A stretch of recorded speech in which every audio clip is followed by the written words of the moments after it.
It is expected that in the first half of this year we will observe a rather exciting battle of Android smartphones with Snapdragon 865 and the ability to connect to 5G networks. At the same time, Apple is preparing an interesting enough novelty that should help this brand take off. A well-known tipster on his Twitter account said that the launch of the iPhone SE2, iPhone 9, is scheduled for mid-March, but it should be borne in mind that the Samsung Galaxy S20 series will be presented on March 6. Those, when Apple is going to roll out a budget employee to the market. The Korean technology giant will try to surprise us with a premium 5G-enabled Android smartphone. Earlier it was reported that after the resumption of work this month, Foxconn will immediately begin to collect the budget smartphone Apple.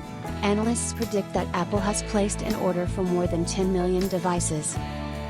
According to rumors, the iPhone SE2, iPhone 9 will be a budget alternative to the iPhone 7s.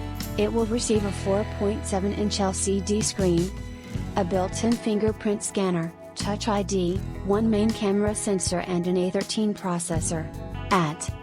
This should not rely on the availability of support for 5G networks. The initial price may be at the level of the first SE, $399 per version with a 64GB drive.